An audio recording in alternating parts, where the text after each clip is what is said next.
Satu peserta lulus formasi kedokteran mengundurkan diri. Satu orang formasi kedokteran yang dinyatakan lulus CPNS tahun 2019 mengundurkan diri. Ini terungkap dari Badan Kepegawaian dan Pengembangan Sumber Daya Manusia atau BKPSDM Kabupaten Kepulauan Anambas ketika disinggung tentang perkembangan penerimaan CPNS. Kepala BKPSDM Kepulauan Anambas, Linda Mariati mengatakan bahwa dirinya sudah mengirimkan usulan untuk pemberkasan NIP CPNS. Adapun formasi kebutuhan CPNS di Anambas yang dibuka sebanyak 189 formasi, namun yang lulus tes seleksi CPNS hanya 142 peserta. Saat ini yang sudah pemberkasan usulan NIP ada 142 orang, namun satu orang dari formasi kedokteran mengundurkan diri, sisanya 141 orang. Sudah kami kirimkan pemberkasannya 2019, ujar Kepala BKPSDM Kepulauan Anambas, Linda Mariati, Selasa, tanggal 1 Desember tahun 2020. Adapun formasi yang kosong di Kepulauan Anambas diantaranya analis informasi, ahli pratama guru bimbingan konseling, kemudian guru kelas guru PKN, guru taman kanak-kanak, asisten apoteker, asisten penata anestesi, apoteker, dokter gigi, fisioterapis, sanitarian. Lalu formasi teknis elektromedis, dokter spesialis penyakit dalam, dan teknik penyehatan lingkungan. Hasil seleksi calon pegawai negeri sipil atau PNS di Pemkab Anambas telah keluar yakni sebanyak 142 peserta.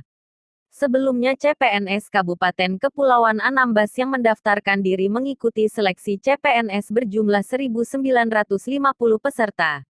Mereka mendaftar melalui laman sscb.bkn.go.id dan ada juga yang mengantar berkas langsung ke Badan Kepegawaian Pengadaan Sumber Daya Manusia atau BKPSDM Anambas.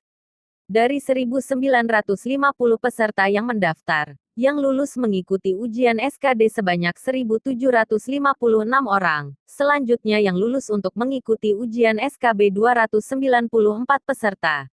Adapun formasi kebutuhan CPNS di Anambas yang dibuka sebanyak 189 formasi, namun yang lulus tes seleksi CPNS hanya 142 peserta.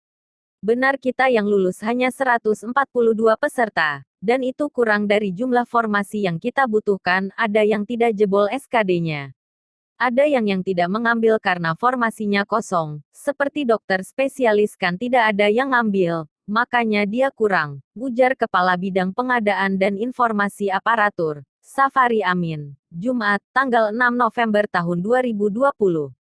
Sementara itu Kepala Bidang Pengadaan, Pemberhentian, dan Informasi, Novia Tianora, SH mengatakan, jumlah peserta PL yang lulus ada 132, untuk PL1 berjumlah 2 peserta, dan PL2 berjumlah 8 orang. Peserta yang tidak lulus dapat mengajukan sanggahan setelah pengumuman dan diberi waktu 3 hari. Itu sudah kita lakukan dan batasnya dari tanggal 1 sampai tanggal 3 November tahun 2020, ucap Nora. Jumat, tanggal 6 November tahun 2020. Informasi yang terhimpun, ada beberapa formasi yang kosong sehingga jumlah formasi CPNS di Anambas tidak mencapai kebutuhan yang dibuka. Formasi yang kosong tersebut yakni analis informasi, ahli pratama guru bimbingan konseling, guru kelas, guru PKN, guru taman kanak-kanak, asisten apoteker, asisten penata anestesi, apoteker, dokter gigi, fisioterapis, sanitarian, teknis elektromedis, dokter spesialis penyakit dalam, dan teknik penyehatan lingkungan. Terima kasih sudah menyimak. Semoga informasi ini bermanfaat buat Anda semua. Jangan lupa klik subscribe dan tekan tombol like serta tombol share. Sampai jumpa kembali.